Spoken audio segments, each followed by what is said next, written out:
knew it was today, and I just thought I'd remember for some reason, but I had no alarm set. But we're rocking and rolling now. Got Junkman. People are probably wondering what the heck was going on. Yeah, I told him I would bug you via the phone. Yeah, the estimated weight, we could do that, but it's never accurate. So Nah, it's us real booksellers do it all the time. yeah. Yeah, the weight's pointless, honestly. But I what do I know? think some automations that would be cool is just save all your box dimensions. So when you go for box content, it's always the same. Even if my box was different, I probably would just use the default 12 by 16 by 12. Um, It's and the even same. saving weight, like if you get close enough to 45, 47 pounds each time, it might be helpful to autofill that in too. Same with the buy cost and the person listing, and like the source. I mean, you can kind of have those auto filled like the everything else does now. It's just little tweaks down the road. But the only thing that matters is we're even having this conversation, right? Because nowhere else is even thinking about innovating it, making Yeah. anything better for Amazon sellers. Dude, I wish you were coming to Vegas this weekend. You're all gonna have fun. You're all gonna be crazy. I'll see all the social media posts. Don't get arrested. Dude, you got calls coming in from all over the world, Oh, man. it's crazy, bro. How's the wholesale business? We had a crazy week. My best supplier called me and said they can't sell to me anymore. So, um, didn't even really phase me that much though. Like a couple years ago, I'd have been freaking out, but I'm like, okay, like Roger that, like of course, you know. But they have other products. We're gonna look at selling, but they're probably not gonna be good.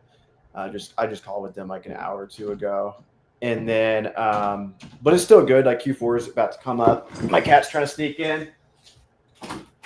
That's the thing about wholesale, man, is like the grass is always greener. Like when you go to books to wholesale, it's like, oh, you have good invoices. You can spend 100,000 to make 130,000 back, and all that's true. But once you get in it, all of a sudden it's like, okay, now if most of your money's in one brand and Amazon restricts that brand, you're cooked. Whereas with books, there's a bunch of different publishers you're selling.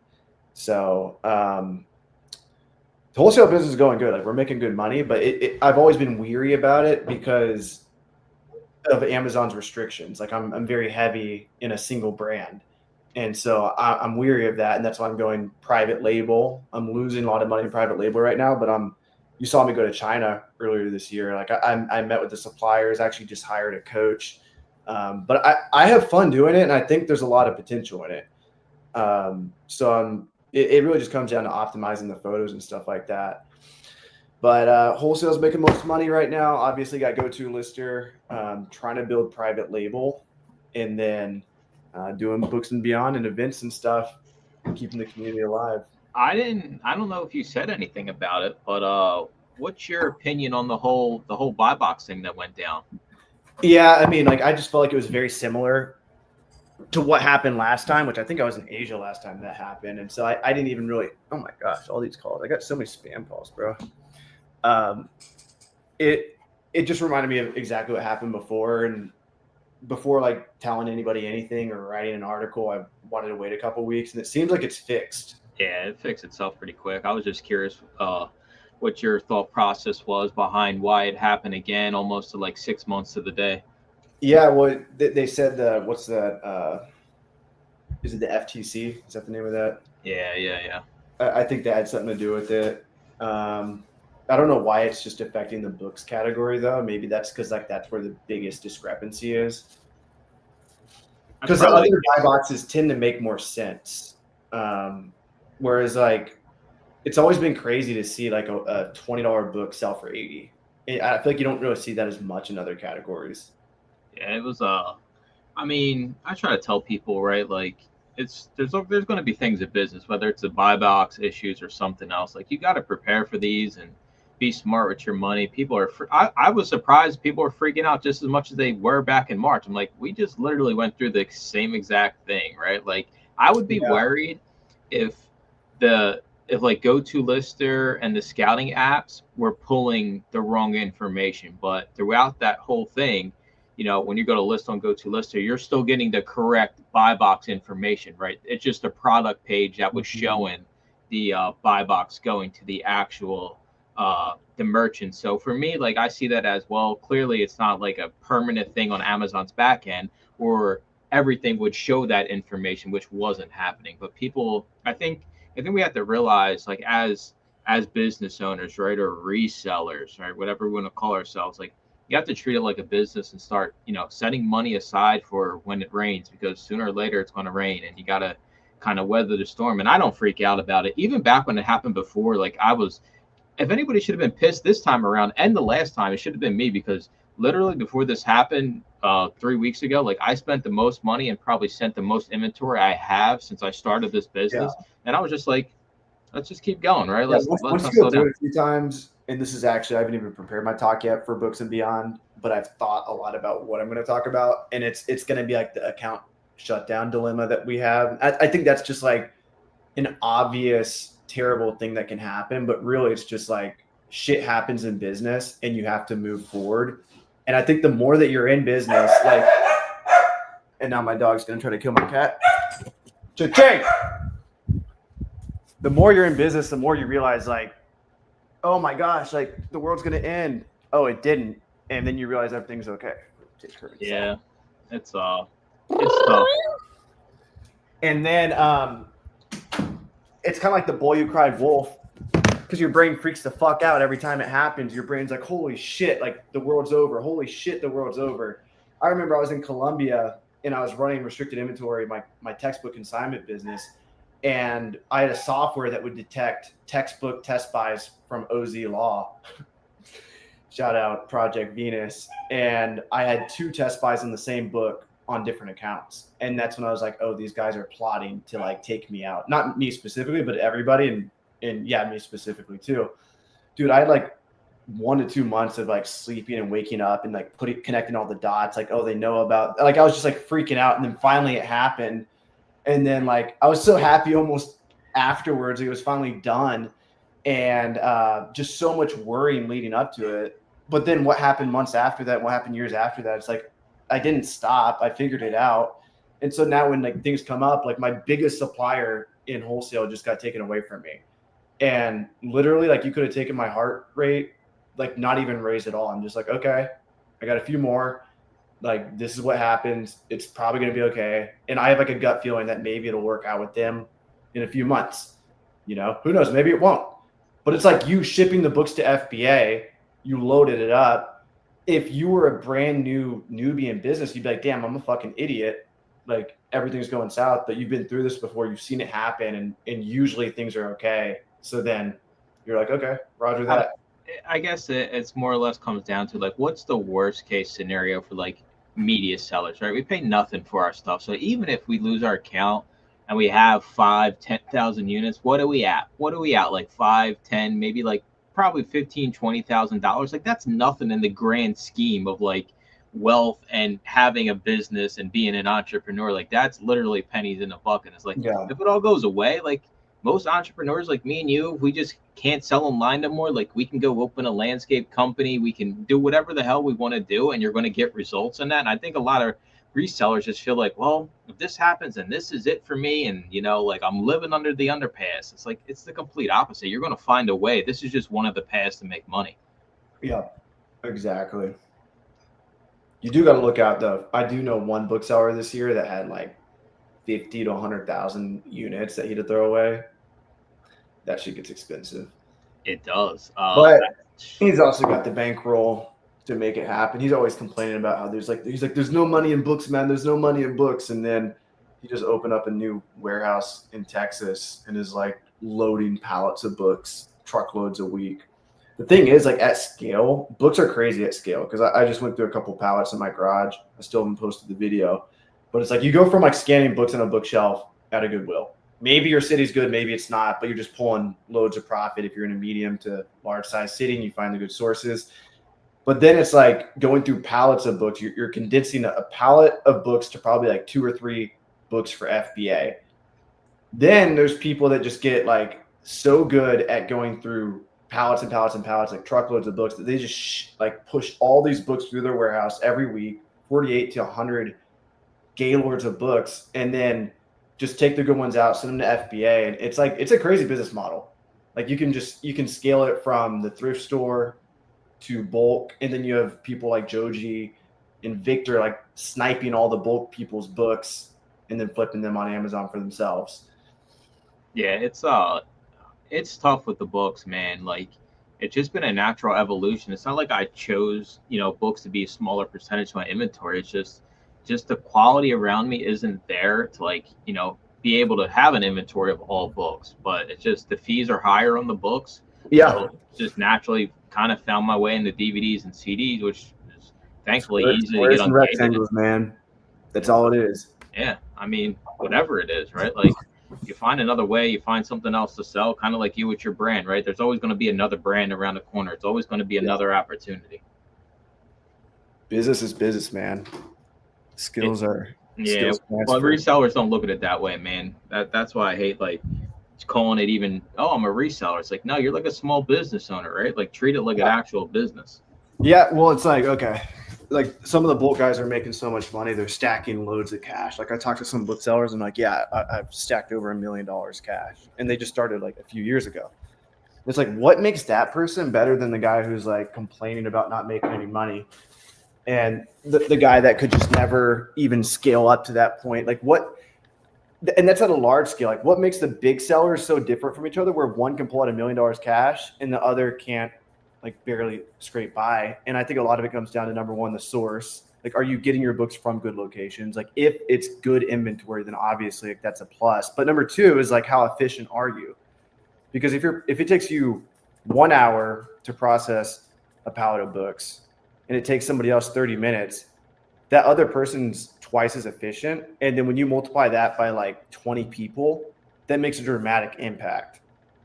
And then you can look at that, like obviously at a large scale, how efficient you are dramatically influences your overhead, because now the guy who takes not very long to process a Gaylord, he can pay half as much to his employees each year because they're twice as efficient.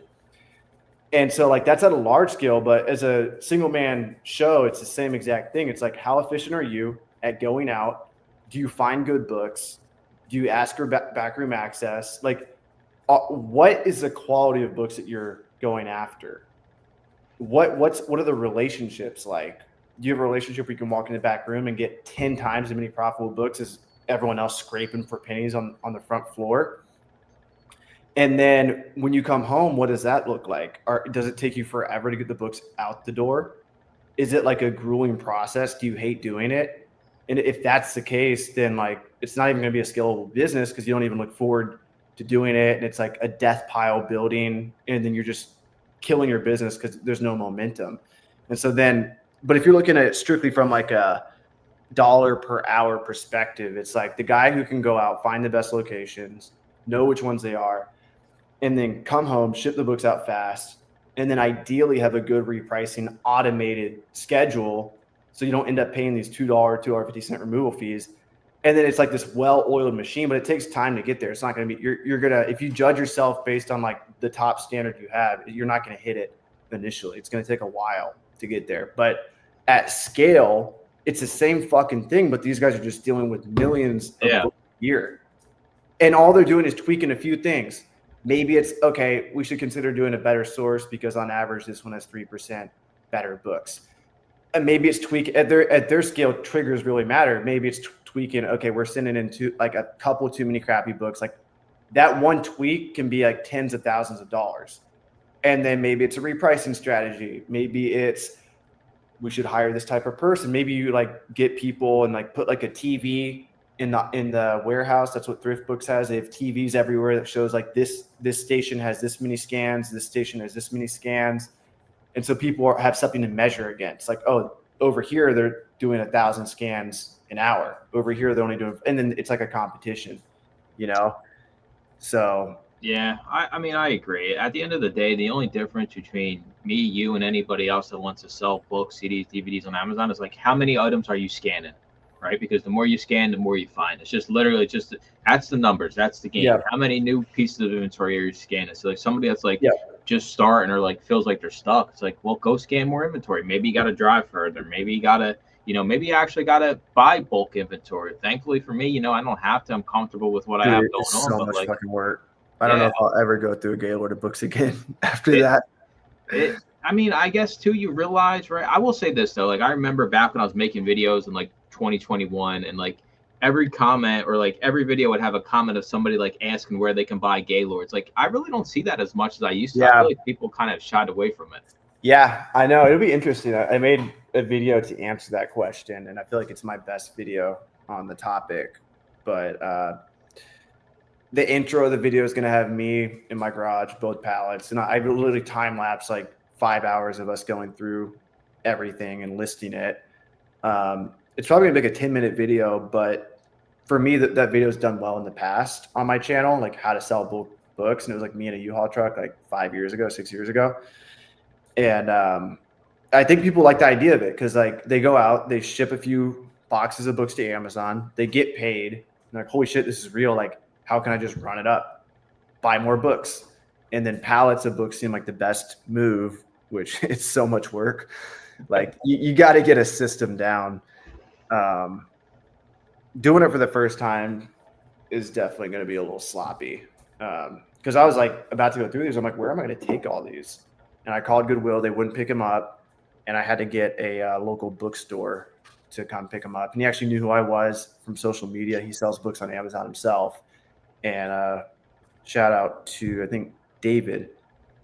Shout out to David for coming through and picking up those books. But once you get it down, like once you get a system down, now I could like pay somebody to go through my garage and go through the pallets. But the first time you do anything, it sucks.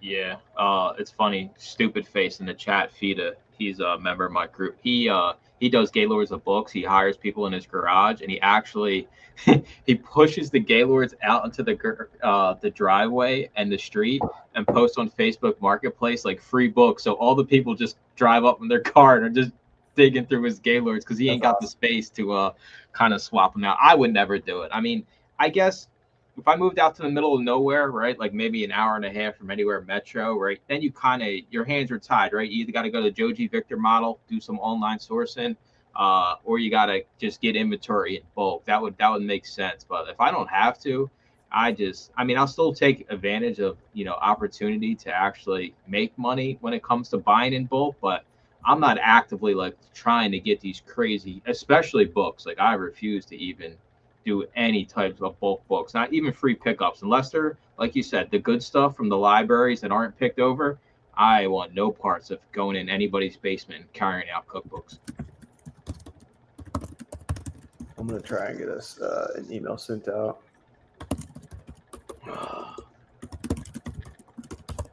Okay. How many boxes of books do you think you could list a day with GoToLister? Your max. If I said, Avery, you got 8 hours, how many boxes are you banging out? I've been humble lately, man. Just going through those pallets. I mean, dude, when I'm on my grind, I could do a lot. Like even without GoToLister, a few years ago, this must have been 5 years ago. We were at a library in Indiana, and this is where speed mode kind of came to my head. But I would open up the Notes app and I scanned in like probably 800 to 1,000 library books that had barcodes, and then typed in the non-barcode ones. And I probably did that in like an hour or two. Probably an hour. I scanned in 1,000 books, just boom, boom, boom, boom, boom, and then copy and pasted them to my overseas team. And at the time, we're using AccelerList, and so at all night, probably for a couple hours, they're copying and pasting, pricing, making sure everything's good. The next day, I come in, have all the we didn't even print FNSKUs, and we didn't use box contents either. So we just put everything in boxes, and then we're done. But with GoToLister Mobile, you can achieve the same thing, which is you scan, and there is speed mode enabled on mobile. It's still like we're fixing a lot of things. Like I'm not like in love with the app yet. It's not like my standard of like, oh my gosh, this is like perfect.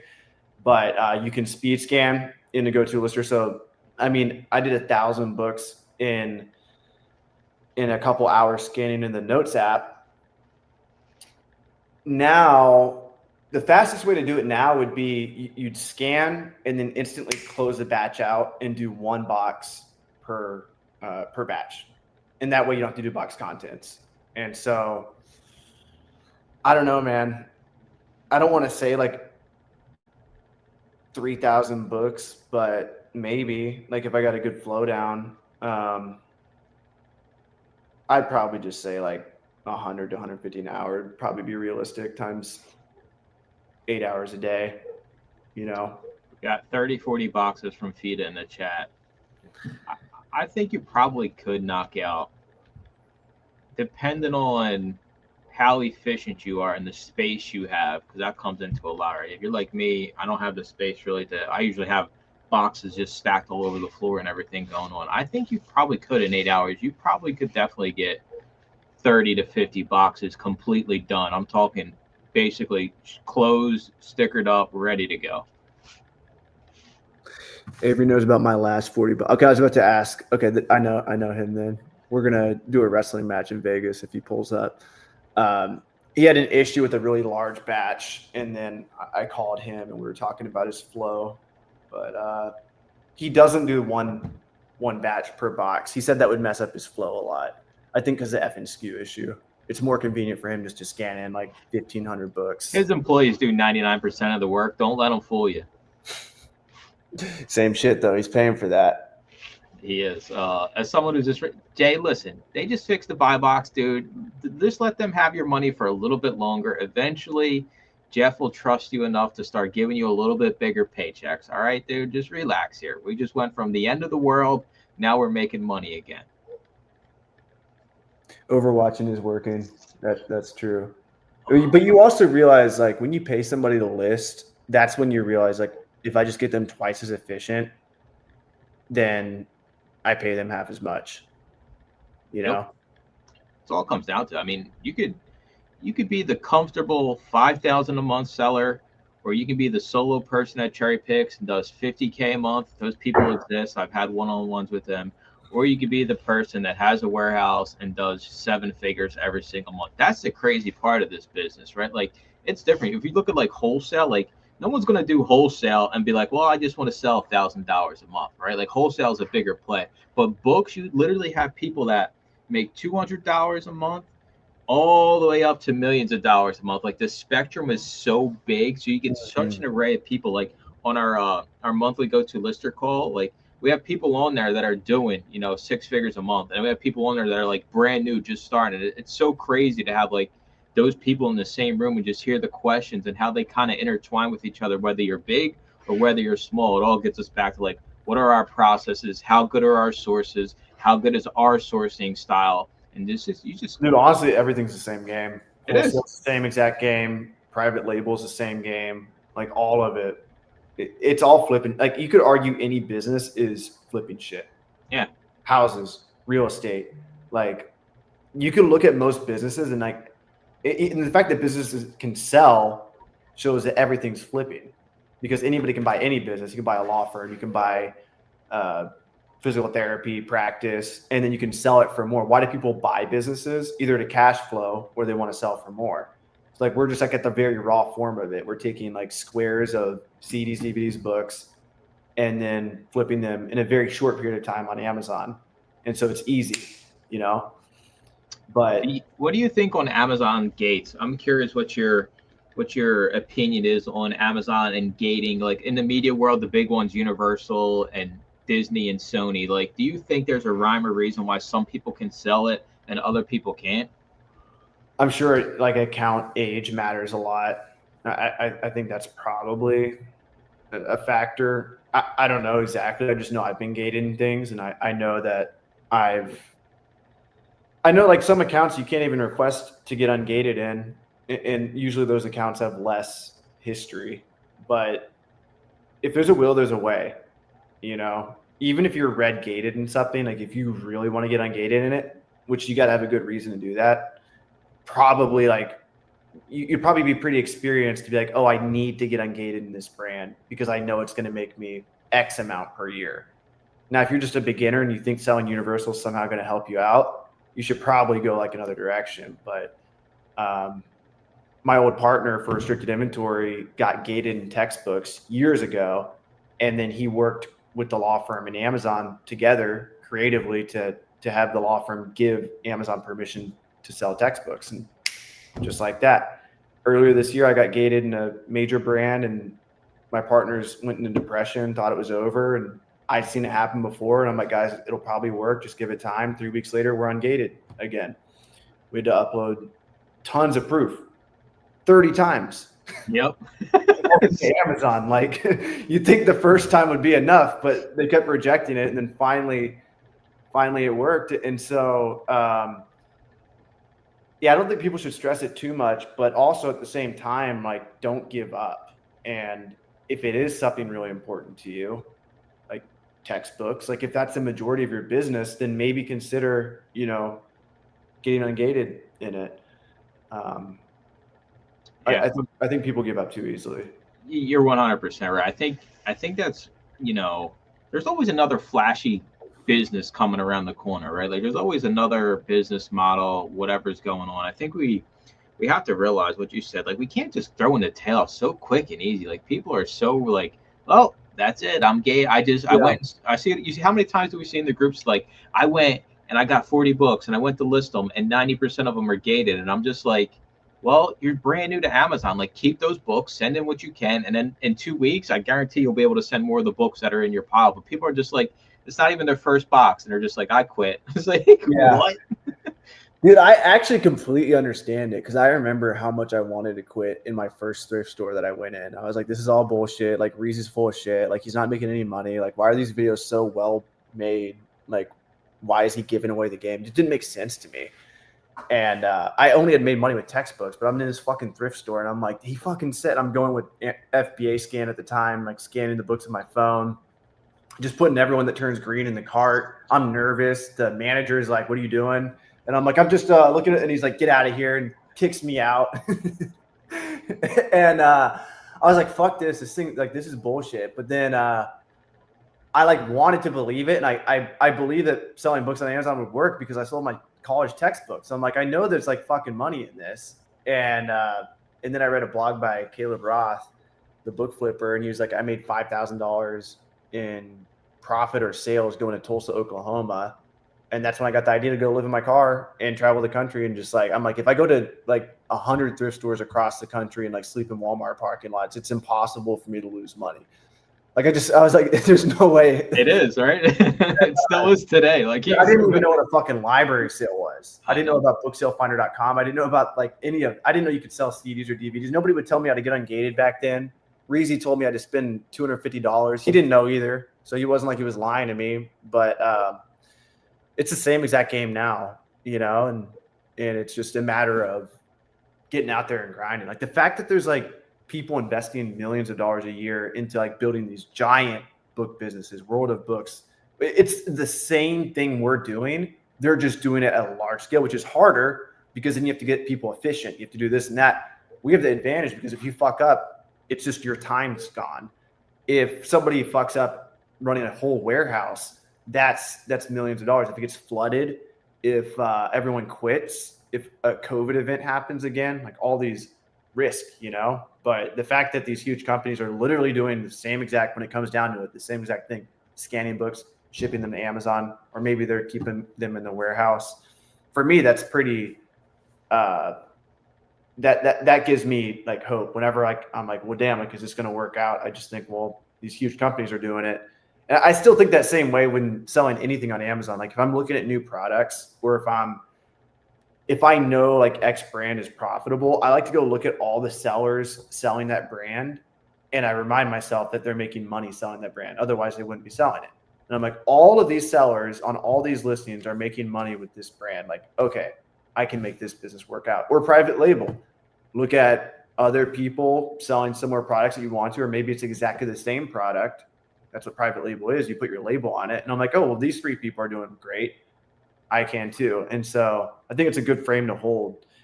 And if you guys are coming this weekend, World of Books is going to be there. Bill Martlink, top eBay seller. We're going to have a lot of people at Books and Beyond. So I used to fill up World of Books donation bins with duds heavily. Until Bill became part of the company, then you're like, all right, going over to Discover bins now. What's the process of submitting proof to get ungated? First off, it depends, like what Avery was saying, right? Like you're not just going to go get ungated just to get ungated, right? It's got to be something. I like to tell people in our space, right? Like make sure the purchase is justified. Right now, the big one's Universal. They want to buy you need 100 units. But the problem is, even if you have an invoice directly from Universal, that doesn't mean Amazon's got to take your invoice. So you got to make sure that thankfully there's a community now. So you can just go search in these groups, whatever brand it is, and you can see if people are getting ungated or denied. But like Avery said, sometimes you're talking 30 submissions, you're talking opening tickets, calling Amazon and being like, hey, why am I not approved? Here's everything you guys are asking for. It's not as clear cut and dry like you just upload a photo of the paper and they automatically ungate you. It's a much more kind of tedious process now. But like he said, you can get ungated in almost anything if you're willing to make the calls, right? If it's something you're hard gated in, which is red gated, you can't even apply to sell. Well, if you reach out to the company directly, call somebody, sales rep at the company, or I'm sure there's always, where there's a will, there's a way in this business. What is this? What are your thoughts on Social Security to eBay? I have no idea. Trying to get my. You probably do to buy them Gaylords, dude. You're running on empty. You need loans from grandma. I thought it was a real hustle. I'm like, damn. All right, let's start flipping these Social Securities. Has anyone successfully gotten ungated in Universal? Comment in the chat if you have. I've definitely referred several people to my ungating person. There is only one or two people that I know that got ungated, and that was when the gate first went up. I've had multiple people in my group try, and everything just gets denied. Alliance, Universal's website themselves, Christian Book won't work. Victor, that's another one. People have tried every website you can think of in the past 2 months and have not been accepted and have submitted multiple times. What should I do? Just go on consignment with somebody. Avery had Max on his channel, the kid that does consignment. He's a part of my group. We'll do a 50-50 split. And so you still get some money back out of it. But yeah. I mean, are you really finding that much Universal? If the answer is yes, then you're just going to have to wait and just kind of, or just go hard in the paint and say, hey, I got my invoice from Universal. Why aren't you accepting it? Call them up. Otherwise, you're kind of just. Yeah, if you're coming across a lot of Universal, I'll keep this offer out there. I've referred at least 3 people to my account lady, and I know she's worked with them, so I'm not sure if it actually worked or not. I don't want to keep referring people if it's not working, but she helps with a lot of stuff. I just texted her. We'll see if she replies. Asked her if anyone actually got ungated. How do you handle it when the deactivated your item when there are no comparisons? Any more details, dude? What are you talking about? Price? High price alert? It just means your price too high. Yeah. I don't see why else they would deactivate your item when there's no comparison. So if you're talking about price alert, then if you actually go in and edit the listing of your high price alerts, filter your inventory to status, descending, look for the high price alert, edit the listing, you can change the price right in the listing, and it'll actually let you know when they actually accept it. You're saying you changed the listing price? Yeah, so the way we used to do pricing, high pricing alerts, you could go to the high pricing page and just lower everything a little bit at a time, but you didn't know if they would actually take that or it would just be a high pricing alert again. But now if you go in and actually edit the actual listing and the price box, it'll actually be red and it won't let you submit it if the price is still too high. So you can drop it down to see where Amazon's willing to let you put the price at its highest. Mm-hmm. Nice. They don't have 100 units. Well, yeah, it's Christian Books, and they're not going to take the invoice anyway. So consider yourself thankful for not wasting money. Alliance work for me. Better have a ton of sales. Yeah, but how recent was that? And yeah, you have a high sales volume too. I think that does also come into consideration. Victor, did you pay her? I only have 6 in stock for Universal. Going down to $5. If it's still a high pricing alert, that just means you just got to liquidate that item. And now if it's a valuable item, you can have it sent back and sell it on eBay or something. But yeah, it happens. She has helped people. So I'll just drop her email in the chat right now. Amazon won't accept an invoice from Christian Book for Universal Music. For the Universal DVDs, I don't know if Universal Music is different, but from my understanding, I know people that I personally had one-on-ones with that had their Christian book invoice denied for Universal. So the answer is no. All right. So she said she's helped people. I've referred at least 3 people for Universal, but it is a process and it's not going to be fast. But Sell more items. So next time when this happens, you're not left on the sidelines, because I haven't had to apply to anything. And what Avery said, yeah, your account age is worth something, but I also feel like if you're selling a ton, you have a high account health rating, you have a high sell through, that they also take that in. Amazon wants you to sell your stuff, believe it or not. I know other platforms don't care if you store it in your garage for 25 years, but Amazon wants you to sell your items. They don't care about storing your stuff. They don't want to store it. That's why they charge you so much to store it and to have it removed, because they expect you to sell everything you send in. And for some reason in the media world, we just want to send our stuff in and let it sit there and wait in line to sell our items. Let me Victor says, go ahead. No, go ahead. Victor said, Avery, if you can help talk to her, I would be greatly appreciated. I mean, just email her, get her phone number after you email her, and call her up. Tell her you want to get on Gated and Universal. Yeah. She's really good on the phone. So nothing I can do to translate that. How's Prime Day helping your numbers? Avery's probably rich. I'm still probably poor because I sell books and he's selling good shit. Let's see. It hasn't been crazy. It hasn't been crazy. And yeah, I mean, I am at 6. It's probably because we're not repricing. Whenever reprice are turned on, everyone else is going real low today. I'm at 642 for the day. My last 30 days are just under 18K. So, and I don't work hard by any stretch of the imagination. Don't get it twisted. I'm not out here grinding. If my lazy ass can do 18K in a month, everybody out here should be pushing double that. So you should be at 35K if you're in this live stream minimum. Yeah. Oh shit. Shout out to the homie Zell from Go2Lister. Yeah, we'll have to get them a raise, Avery. Yeah, dude, she made bank. I told her. So like the first few weeks, she's real personable. She's good on video, and that's why I hired her. She's actually the cousin of the girl that does social media for me and Steve, and that girl's really good. And so I'm like, if they're genetically related, maybe this girl. That's what I'm realizing now. Like people are like the same. It's weird, man. And so I'm like, okay, there's a chance she'll be good. And then the first week she comes on, she did really good calling people, but she was calling people to make sure they got refunded their money. And I'm like, okay, well, that's good. We're making sure people got refunded. Like, I'm glad they're happy. She was like asking for their Venmo. We don't do this anymore, but we used to Venmo people their refund because we were scared of refunding them on Stripe. Because years ago, I got my Stripe account shut down for too many refunds when I was selling courses, but that's a whole nother story. So I'm like, how about instead of calling Go2Lister users trying to like send them money, how about we call the ones that owe us money? And so then I'm like, I'll give you half whatever you make. And dude, she brought in $2,000 in people that owed us money. And a lot of them were like, oh yeah, I've been meaning to get back in the business. And she talked to them on the phone, got them back into it. And then she made like an extra $1,000 on top of her, over $1,000 on top of her salary. So shout out to her for doing that. I don't know who it was, but I did get an email.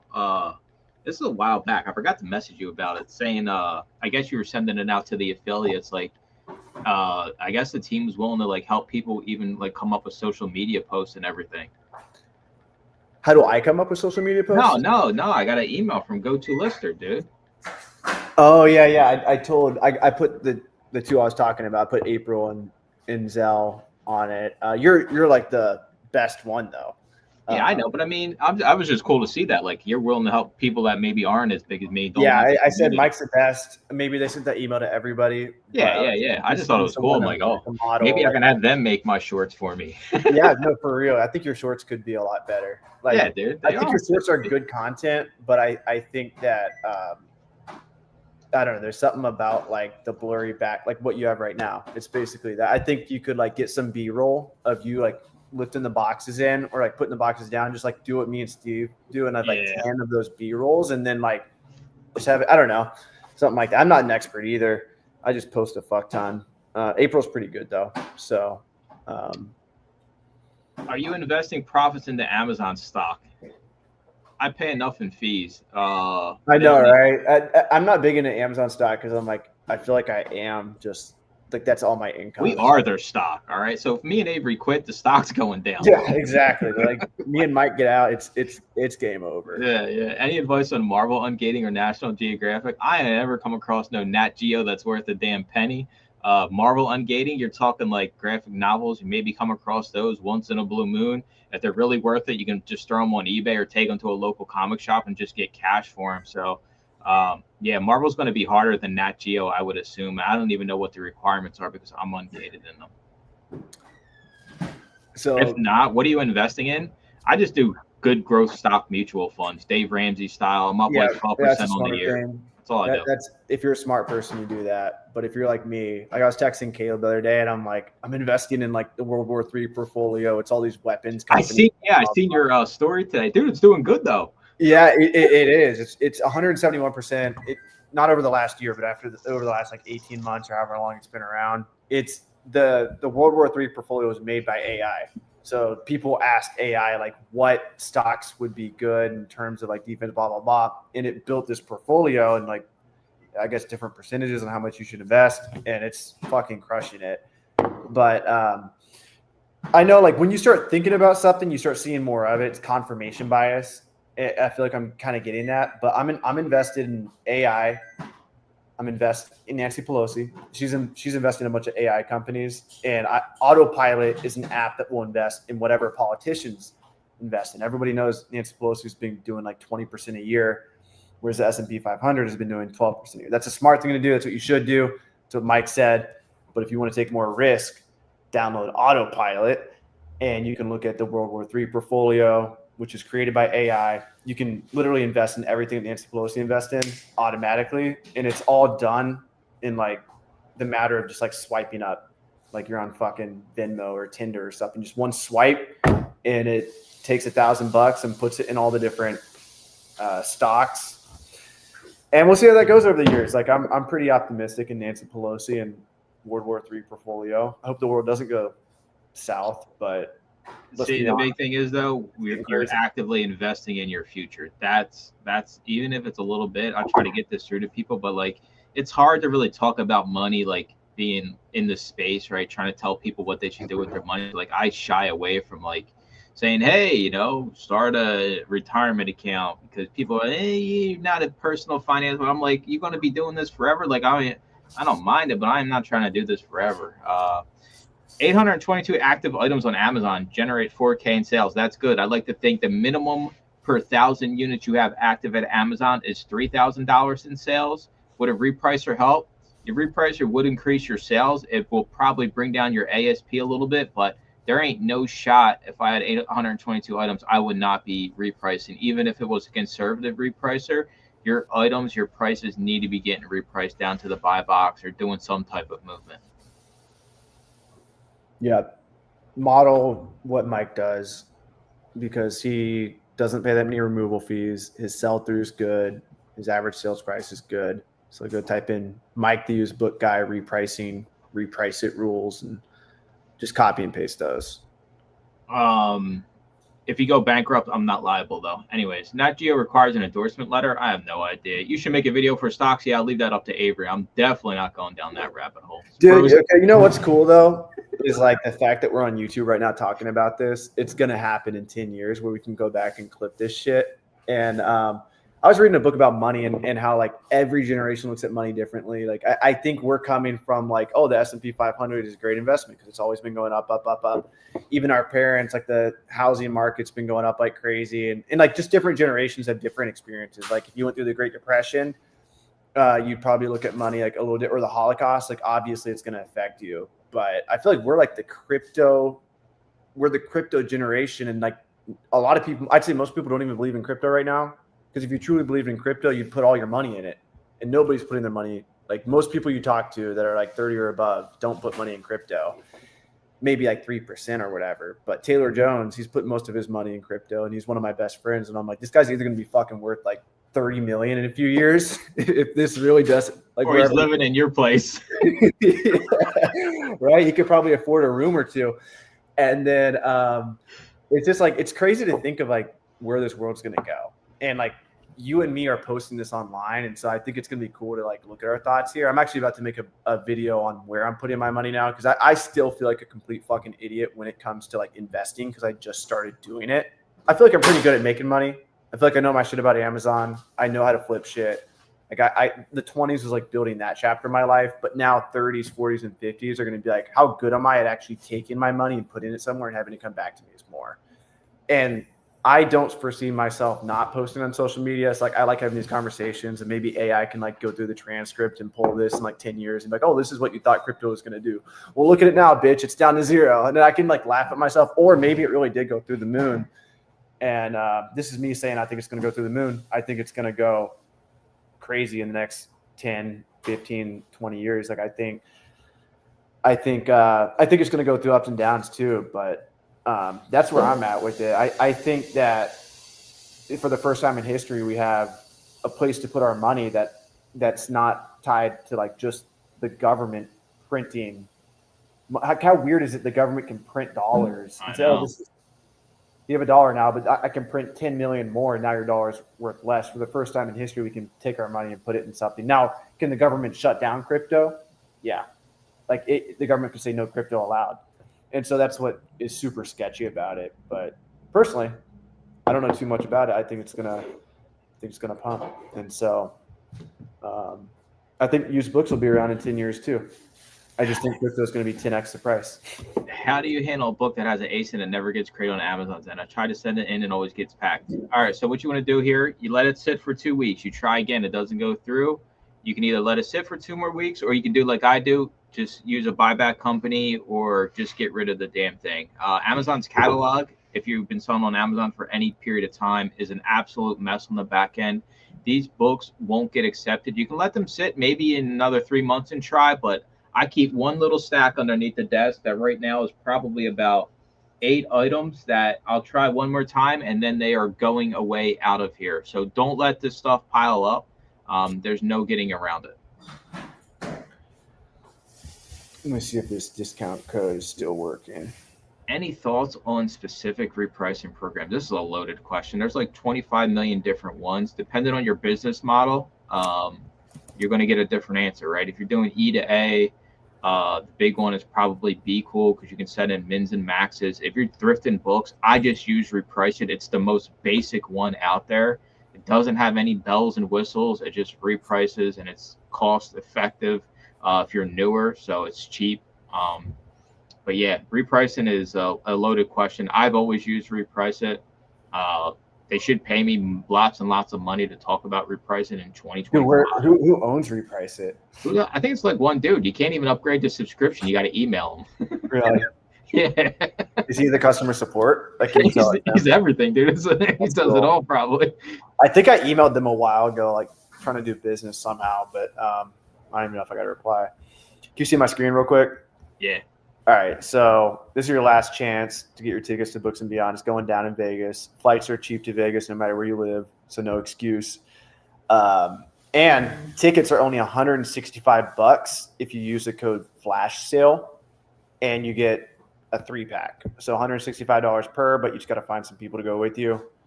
And yeah, super excited for this weekend, guys. We'll see you there. And if you haven't already, be sure to get your tickets to Books and Beyond, and be sure to get Mike there next year. That's our goal, is to get him. We might have to do 2 or 3 more years before we get Mike there. But if Mike doesn't come, we're going to go to Philly and do just like a chill booksellers meetup there. Get an Airbnb or just go to a bar and have a bunch of nerds in there talking about storage fees and shit. Yeah, we have everybody go scan for us. You said what? We can have everybody go scan for us. Come on, guys, Yeah. we're going thrifting, but we get to keep all the books. Yeah. We got to pay for them. 2-ticket bundle for a husband and wife couple. I mean, maybe you got a kid, right? Kid, dog, cat. 3 tickets. Yeah, we're trying to get you guys to not be so introverted and make some friends and get the community talking. That was the idea. 3 people is just enough to where you have to like text 2 or 3 people about the event. Mine says it's not mine. Reprice It does have an AI feature, but I ain't trusting these damn robots, right? Like you put it just says intelligent repricing. Who the hell knows what's going to go on? Just having that, just go off the buy box, right? That's the real data it's going to pull is the buy box data. So I mean, don't mess around with none of the AI. AI sounds cool, but repricing is so delicate. It is, and then like. I'll tell a funny story. And if this person's watching, I don't give a shit, honestly. I'm over caring. So there was somebody that I was doing coaching calls with, and they weren't getting the results we were expecting to get. So I said, hey, let's set up a repricer. Okay, get them through the repricer. Have another one-on-one with them the next month. And hey, my sales are the best they've ever been, but my items aren't selling for what I listed them at. So I turned the repricer off. Dude, all I can do is drag people to the bank. I can't make them collect the damn money out here. Like, what we like, I like to tell people when you scan a book at a store and you see the profit is $5, take $1 off that, right? Take like 20% off of that, because by the time it gets checked in, by the time it gets repriced, there's a high probability that what you scan it for at the store ain't going to be what it sells for. Sure, there's outliers where the item goes up or it sells for exactly what you send it in at, but a majority of the time, you can expect a decrease of 10 to 20% if you're selling the lower dollar type books that most of us are selling. And it was just crazy to me, right? Like you get the results, but you're still not happy because the prices you thought you were going to get aren't the reality. And that's it. The repricer doesn't tank the listings.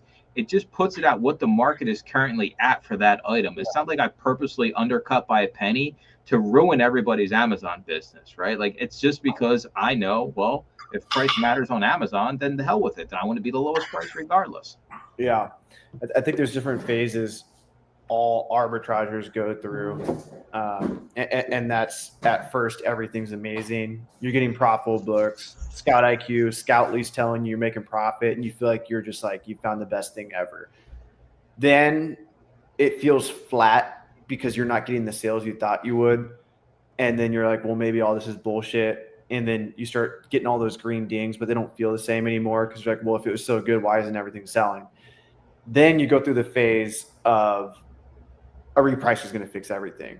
Like, oh, like in the way repricers market themselves, it's like, oh, this is what I need. Like the marketing's perfectly like what's going to solve your problem. Then you realize you just had shitty inventory. Yep. and then if you truly take all of that and learn from it and help it make you be a better business owner, then you're like on the front end, you make sure you send in good books. And then the repricer's just icing on the cake. But whenever someone comes to me with 1,000 items in stock and they're jumping from one repricer to the other and they're looking for the best one, I'm like, dude, like the best reprice, like you want the best repricing strategy, lower your fucking price. Like if you want to sell something, just lower your price. And if it's still not selling, wake up, you're sitting in bad inventory. It's funny. We joked about this after the buy box came back, and we're like, oh, all the people are going to be expecting these sales. They're going to realize they just have shit inventory. So your sales ain't even going to go back up. It's true, though, man. That's how I tell everybody, like, sell everything today, right? Like, let's get rid of it. Thoughts on books that are 1,500 and above only sell once every year or so. Fun fact, I've never found a book that high. Fun fact, I've never found a book that I've sold for more than $300 in the 5+ years I've been doing this. Fun fact, I've also sold hundreds and hundreds of thousands of dollars on Amazon. So unfortunately, Zero Cool, I can't help you, but Avery's going to tell you this story that he's told about 50,000 times. Yeah. So go ahead, take us away. Back in my day, I'm trying to pull up the Keeper graph. Let me see if I can find it. 22 volume set. All these dumbasses in New Jersey were leaving the sale, but not me. I looked over at this giant ass set of books on a cart in the library, and I said, "There's probably money in that." And I scanned the covers like this. I scanned the side, whatever this is called, the sides of the book, the spines of the book, and then it pulled up on Amazon seller at 5 million rank. Most people would just leave this on the shelf, right? Not me. I said, this is worth $2,000. I'm going to find out if this is good.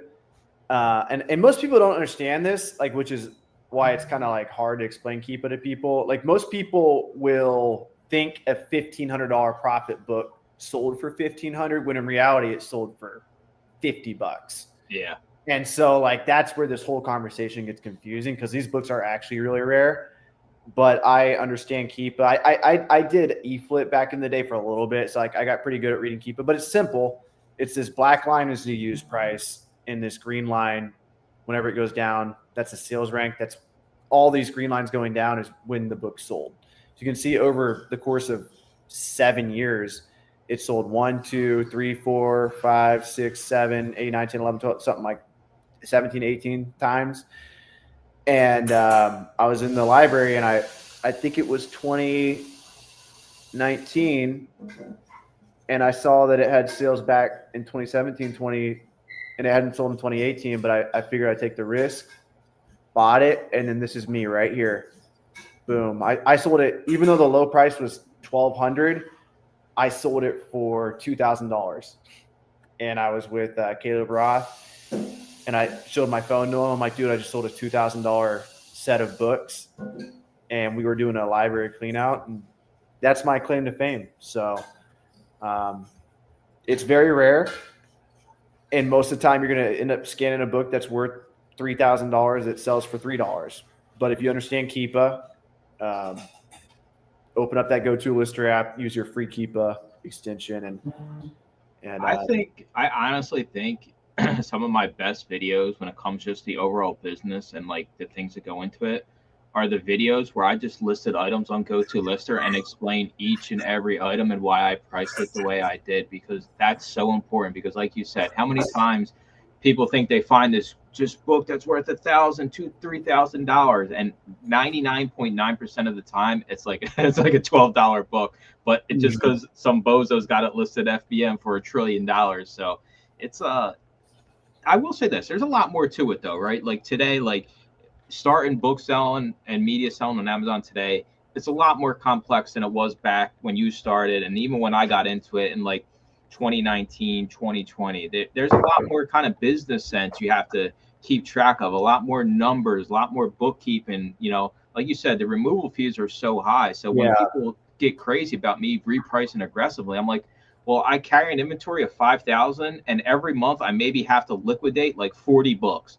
And that's absolutely nothing having an Amazon business the size of mine, especially with the junk media that we sell. Mm-hmm. Yeah, the removal fees are by far the best thing Amazon's done to make us think twice about sending shit in. Because a few years ago, when we had free removals, no storage fees, like off to the races. Roger that. I'm going to ship in 20 pallets of books, $1 profit, 1 million sales rank. Who cares? Amazon's going to get rid of it. Might as well. I remember Caleb had that tool, that free tool that you could use. Yeah. Dude, I remember I removed it's because restock limits were a thing and we can only have 1,000 units in inventory. I think the website's still up. And I remember I had like probably 1,400, maybe 2,000 books removed. I paid like nothing. I'm talking pennies on the dollar, like absolutely. What was it called? The bookflipper.com / Dude, I have no idea. I just remember doing it though, like multiple times. A DVD ranked that 180K, that's fine, dude. Don't go above 250,000. That's my cutoff for DVDs. If it costs 3 and it's only selling for 20, it depends on the sales score. What's the sales score on it? Because if you're paying $3, you're only selling it for 20. You're only going to make like $11 on the back end. So is it really worth the $8 spread for something ranked that high? It really depends on what your tolerance is. We got this Asen in the chat. Did you ask for that? No. Is this the super expensive book that he found though? Oh, that might be it. I'm gonna read it to me real quick. Actually, let me hold on. Let's put him on blast. I have a bad feeling it's not that good, but we'll see. What is it? 000? Let me see here. Yeah, B0006E IV A6. Okay, let's see. All right, so we got the Keepa here, and actually right now it says low price is 54, but it's buy boxing. That's crazy. It's unboxing for 4,000. Dude, that's a prime bump I need on all my listings. But no, it looks like it has sold for $4,000, but something else is going on up here. There's a paperback for 50, and then there's the hardcover, but they keep us showing 50 right now. So am I looking at the Nah, you're right, because I'm on Go-To Lister. There's a used copy for $54.33. Yeah, where is it? Oh, here it is. Yep, I see it right here. Yeah. So, but it does look like it actually sold for that much. At least once. Who knows? Maybe that was a new sale. I need Victor or Joji here, but to me that looks like it sold for $4,000 once. But back here it sold for 83. So that's more realistic. It sold for 83 here. Let's zoom out to all time. Sold for 26 back in the day. 84. This is probably a glitch. Something's telling me it didn't actually sell for that. Yeah, it's got to be for sure. But this keep is also limited. It's not. It doesn't have. Oh, here we go. Is that new? Oh, collectible. There we go. It sold collectible for $80. So listed for 80, 90, 100. Actually, right now somebody's selling for 50. So you probably got to match them at 50 then. It's his in the buy box. Good luck. If you get it, tell him you don't take returns.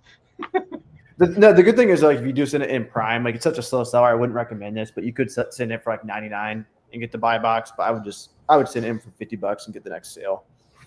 Yeah, I agree. What do you recommend having your automatic settings? Liquidate versus having Amazon send it back to you. Liquidate's always cheaper. It's between 20 and 40 cents per CD, DVD, or book. Not all of your items are liquidated because not everybody wants to buy the crap that's been sitting there. I let my stuff sit there for 12 months. Good rule of thumb is give it one Santa cycle to sell. If it can't sell in one quarter forward, then it's time for it to go. It is much cheaper having it sent back to you. You're looking at least $1.04 minimum. If it's a book, you're looking $2 a piece. And if it's been sitting there for 12 months, why the hell do you want the thing back? Clearly it sucks. So I liquidate everything. I want nothing back. My inventory is super lean. And like I said, I only usually have to liquidate about 40 a month just on an ongoing, continuing basis of items that don't sell throughout the whole year. Oh, he said, yeah, I didn't even catch that. Yeah. The buy box is back. We can just check on that listing whenever there's a glitch because they're giving you the buy box $5,000. Any new features before we wrap this up? Any new features or things to be on the lookout for with Go-To Lister? Our goal is to get complete mobile listing done. Right now it's functional to the point that I think it's like what you should use it for, which is you scan books in your batch, schedule, send, then go to your computer, which is probably the flow I'll recommend anyway. But we're going to go ahead and make it so you can completely do the batch from your phone. So you can do box contents from your phone. You can print the PDF from your phone. And our developer is saying it should be done this week. So that means it'll be done in about a month, realistically. We'll all be in Vegas together. So if you guys are coming to Vegas, say hi. They'll all be at the table. I'll be emceeing. More promises. Roy coming in hot. Yeah, listen, we're working towards we're already the best. All right. So we don't have much competition. We're just competing with ourselves now. Yeah. I want AI to get so good that I can just talk into like my developer via AI, and my developer is AI, and things just happen instantly. We're getting Go-To team, watch out. He's going to replace you all with AI. Oh, they know it. But we're a long way away from that. I want them to start using AI. I would rather them work one day a week and have AI code the rest.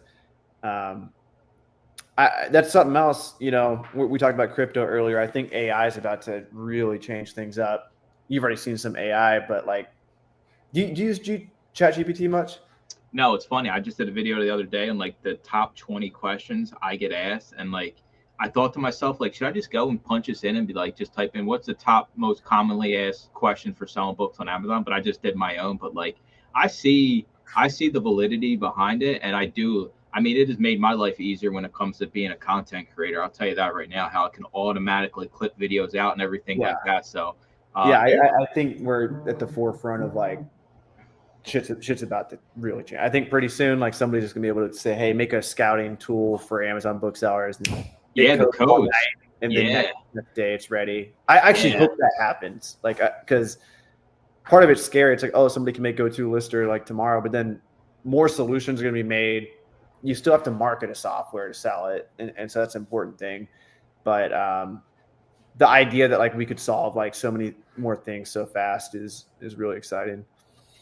Yeah, I agree. It's I think that's I think that's why you getting into GoToLister and it having the success it has is because like you have people that are actively in the space and everything's like personable, right? Like the whole AI isn't really personable, but the fact somebody can just shoot you a DM and be like, "Yo, here's what I'm dealing with," right? Like, and they get a response, even if it's not the response they want. Like that doesn't exist in the Amazon space no more, right? I just told you there's one guy running Reprice It by himself and takes forever to get back to you. Like the other softwares, like, dude, I'm telling you, man, it's crazy. I like AI. I think there's going to be huge advancements, like you said. This is just the beginning and maybe Go3Lister comes out and you get knocked off, but they, like you said, it doesn't matter because at the end of the day it's just you got to market things, you got to have some type of base. Yeah, you got to build a community. It's I think we're going to get to the point where like right now you guys can go mess with it, like go find some AI coders, like they're free online. Go mess around with some. It'll pop it up like that, but getting it functional and getting like dealing with all Amazon's crazy bullshit that was coded by like Indians. Nothing against Indians, but that was the first version of GoToLister. Was one whole year working with an overseas team. No money came in. Then I worked another 6 months. Still no money, just negative forever. So everyone looked at it like, oh, like it's so easy, but it's like going into the thrift store the first time and not getting any books.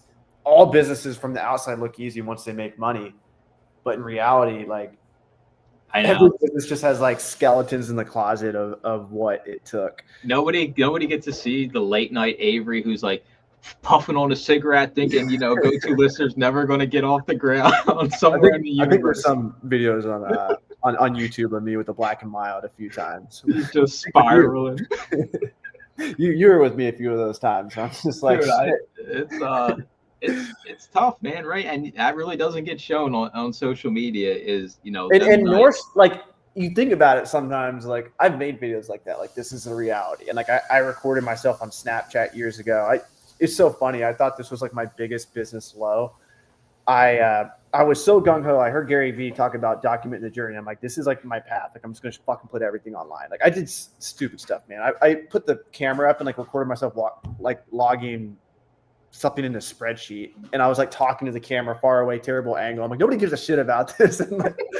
But one time I was too embarrassed to post the video, and I opened Snapchat and I put it on private. I'll post it. I'll go find it. But I thought it was my absolute biggest business low of my life, and so I'm like, I'm gonna record this moment. I looked back and watched it, and I don't even know what it was. I don't even think it was an account shutdown issue. I think it was like Amazon didn't pay me or some shit. Like they held the funds, and I just thought it was like the worst thing ever.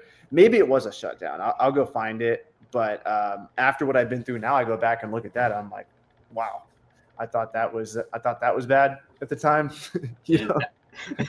That was me when I woke up and the buy box was going. I just started chain smoking cigarettes. Like, shit, this is the end. Moments like that are good though, because I feel like you do have to prepare for the worst and kind of diversify your streams of income a little bit. And would I be richer if I put all my effort into GoToLister and just went crazy and got 1,000 Mike Hughes book? Yeah, it could probably be 3 or 4 times as big, but I enjoy doing multiple things. And the fact that if one thing gets ripped from me, it makes me sleep better at night. I think all of us Amazon sellers are in the same boat when it comes to that, because Amazon is so potentially fragile where they could shut your account down, that if you can get some investments or stack cash or get some other small source of income, this is still my main thing. Amazon is, but I think it's okay to build a little bit slower and have that backup money, Yeah. Let me know when you need some influencer reviews for your private label product. For real? Yeah, dude. Why not? All right, I got you. You get the whole gang. You can have like me, Rakin, Reezy, Muscarella. Like I don't think Steve's been shitting on the influencer program lately. I don't know why. he's mad for some reason. He's mad at the cat people reviewing cat products. But Avery, any chance of doing a day in the life of reseller video like Steve has been doing? I feel like I did one of those. I always feel fake doing those now because I don't actually go out to thrift stores. And if I did a day in the life video now, it's like me walking with my dogs in the backyard, coming inside, sitting down on the computer. Like I think it'd be Yeah, like I can't do it. Boring. Like Deb's recorded me, and I wake up, I'm butt naked in the waterbed, right? Like the video's already getting banned on YouTube. yeah. There's a way to make it interesting though. Amazon fails. Time for trunk or treat. Trunk or treat. Enjoy. In the city, there was no trunk or treat. You had a pillowcase. You walked the damn neighborhoods. You filled up the pillowcases. You went home. These kids are spoiled with this trunk or treat stuff. All right. You know, they don't know what it's really like hitting the streets of Philly with your pillowcase and filling it up.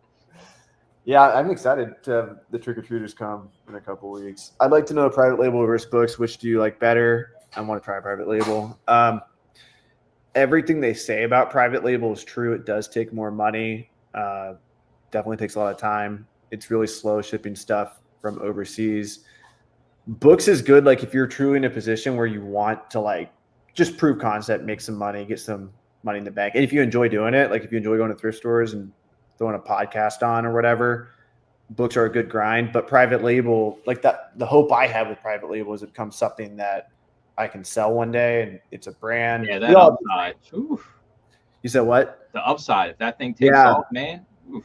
Yeah, it's a ton of work though. And Yeah. so and it comes with its issues too. Like I thought going from wholesale to private label, I thought like, oh, this is gonna be so much safer. I don't have to deal with restrictions, blah, blah, blah. I've had the buy box taken away on my own listing. I've had patent complaints already from other private label sellers. You still have to deal with a bunch of BS.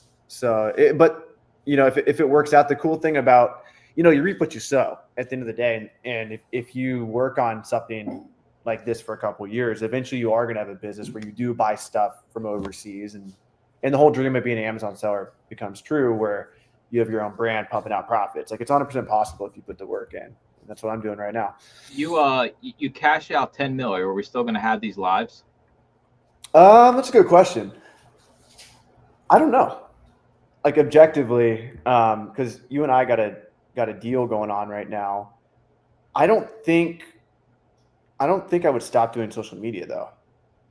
Like I feel like if I made that much money, I would still want to give back, you know? But I don't know if it would look like if I sold GoToLister, I don't know if you and me would be doing a live. No, I have to deal with whoever else got the damn thing. Yeah. No, maybe Just give me a heads up. like Scott actually needs somebody like you, but When you get offered the big bag, just give me a heads up. I don't know. What about you? What if you have 10 mil in the bank tomorrow?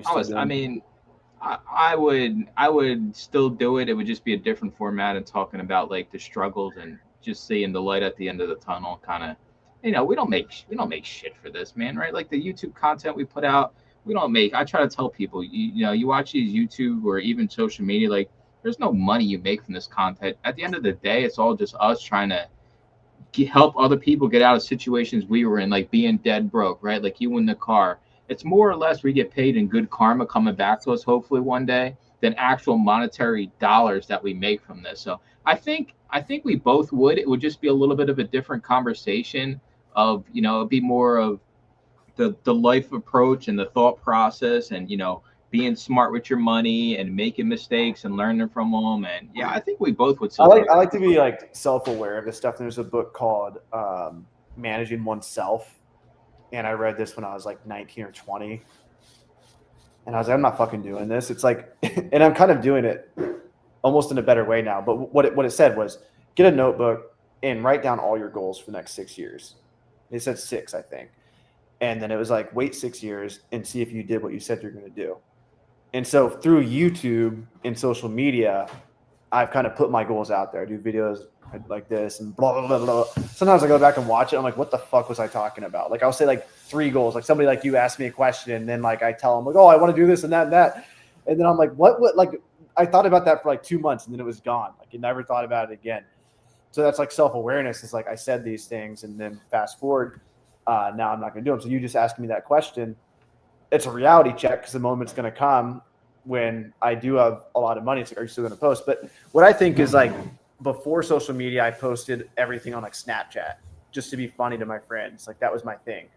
And then Gary Vee was like, you can make a living doing this. And I was like, okay, Roger that. I'm going to do that.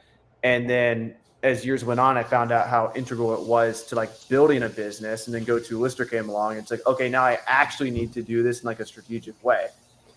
And so I think after GoToLister, oh wow, we got a $9. We got who's this? $10. I helped him out earlier. He had a question. Heck yeah. All right, I'll just Venmo you that then after this. I ain't got Venmo, dude. I'm too old. Keep it. throw it in the upgrade GoToLister donation bin. I'll sponsor someone's for 2 months for Mike. How much is the membership with you? $5? $3, dude. $2.99. Yeah, that's 3 months right there. But long answer or short would you answer? rub it in our face, dude? Would you show up and have like money fanning yourself? It's just stacks of hundreds. You're sitting there in like a silk robe. after selling GoTo or something, or yeah. Like after all these super chats. You gonna stay in this house you're in, right? If you hit the lottery? No, I'm already planning on getting a new house in the future anyway. I think the house size is perfect that I have now. I don't need a bigger house than this, but I do want acres. I want a farm. And so that's my next goal is buy a farm and have some cows, get a sheepdog, border collie. And then, I think I'll be, after that, I almost said I think I'll be happy. You'll never be happy. Or you'll always be happy, whichever way you want to look at it. But I think I would be content living somewhere forever if I just had a bunch of acres, you know? Yeah. You turn into a homestead channel, Avery Farms. Yeah. Avery gets married, then becomes a farmer. He's out there with his lasso. Yeah, look, I'm living a life over here. Yeah. Dinner's being cooked. I know. I gotta go make my pizza after this. Estás en YouTube ahorita. Yeah. All right, let's wrap this up, dude. Hey, Roy, I'll buy a damn house when I want. All right, I'm looking for the perfect house. I got the money. I don't know what. I don't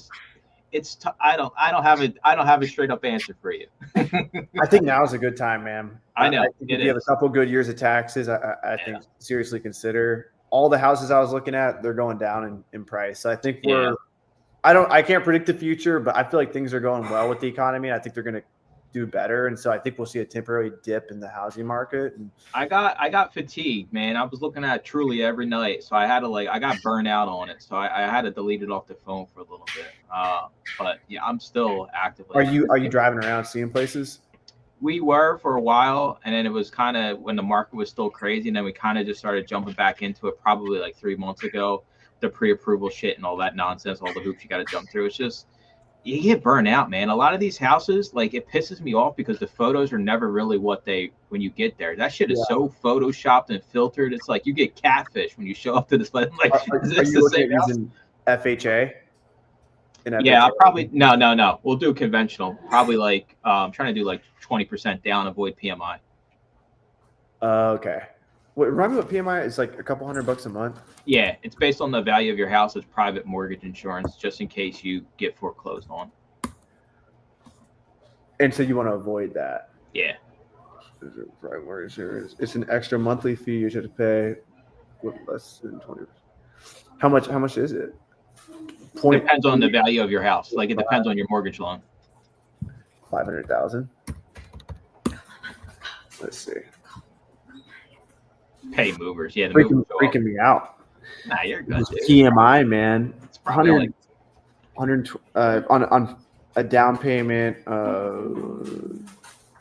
did 3.5% down. It said 5%, 120 to 595 a month. Dude, I got in here with $17,000, and dude, the place is beautiful. You guys are loving it, man. I see how much happier you are. Yeah. I mean, I know, dude. You got feels like cheating. I know. You know. Anyway, I wish I could say I'll see you in Vegas, but I'll see you in Philly. I'll see you in Philly, dude. You know what? Yeah. We can have a whole little bash, even if it's just me and you. You can teach me how to dance. I'm open to it. You know, I ain't got good rhythm, but I'll try things, dude. All right, and it'll be a good time. Dude, Philly's got some good dance. I'll take you to the salsa place. Enjoy yourself this weekend. Don't get in trouble. Say hello to everybody that you possibly can. Play some penny slots for me. Win a bunch of money. Are you going? Are you bringing your other half, your better half, or are you going alone? And she's burned out. Why aren't you coming to Vegas, Lily? Porque no. Because we have 3 kids. See, we got 3 kids. We got 3 dogs. It was her idea to travel across the country, and we fucking drive across the country. And I'm psycho like that. I did it by myself, and then I'm like, yeah, let's do it again. And we got 3 dogs with us, and she like by the second day, she was like, let's go home. Yeah. And I was like, nope. We said we're doing this, and we held on for 3 weeks. And All right, have fun. I'm gonna go make my pizza. Cool. My own pizza. You're getting dinner made for you. That's nice. Deb, that's me telling you to go get the pizza, the pizza made for me. That's not gonna work though. All right, dude. We'll see you all next month. You have questions, you know where to find both of us and all the damn groups. and keep an eye out for the Philly meetup. We're gonna be doing a Philly meetup probably. I'm gonna say November. I'm going to shoot a bunch of B-roll, and I'm going to reach out to your team, and I'm going to have much better shorts. Yeah, let's do it. All right, dude. I'll talk to you. Put your wife to work. Yeah. We'll see you.